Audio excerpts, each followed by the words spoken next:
Diketahui sebuah deret hingga 8 dikurangi 1,6 ditambah 0,32 dikurangi dan seterusnya. Yang ditanyakan adalah jumlah deret hingga tersebut. Waktunya kita memproses. Jadi sebelum kita menghitung jumlah dari deret hingga ini, kita terlebih dahulu harus mengetahui rumus untuk menghitung jumlah deret hingga. Misalkan diberikan sebuah deret hingga A ditambah AR ditambah AR kuadrat ditambah dan seterusnya. Maka, rumus untuk menghitung jumlah deret ini adalah S hingga sama dengan A dibagi dengan 1 dikurangi R. Di mana A adalah suku pertama dari deret hingga ini dan R adalah rasio atau perbandingan suatu suku di dalam deret hingga dengan suku sebelumnya.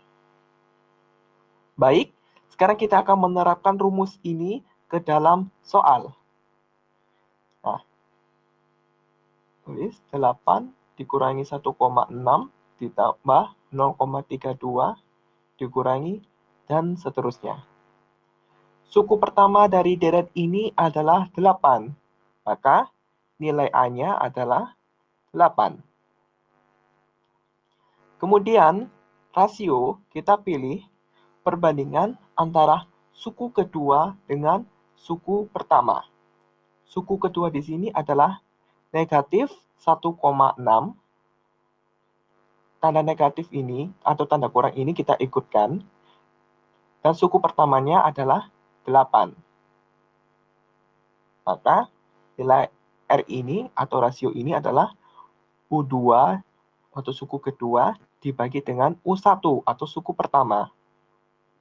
U2-nya di sini adalah negatif 1,6 dan U1-nya adalah 8. Hasil pembagian antara negatif 1,6 dengan 8 adalah negatif 0,2.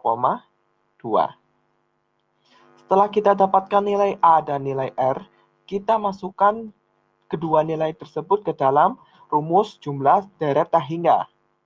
Maka kita peroleh S hingga sama dengan A-nya di sini adalah 8 dibagi dengan 1 dikurangi negatif 0,2.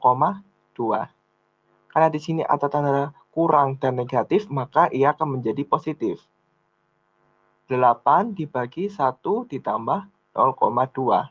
Hasil penjumlahan 1 dengan 0,2 adalah 1,2, maka kita peroleh 8 dibagi 1,2. Karena di penyebut di sini ada desimal, maka kita kalikan 10 agar desimalnya hilang. Dikalikan dengan 10, maka hasilnya 80 dibagi dengan 12. Pecahan 80/12 ini kita bisa sederhanakan, kita bagi dengan 4 di pembilang dan di penyebutnya, kita bagi dengan 4, hasilnya adalah 20/3. Jadi, jumlah deret hingga 8 dikurangi 1,6 ditambah 0,32 dikurangi dan seterusnya adalah 20/3.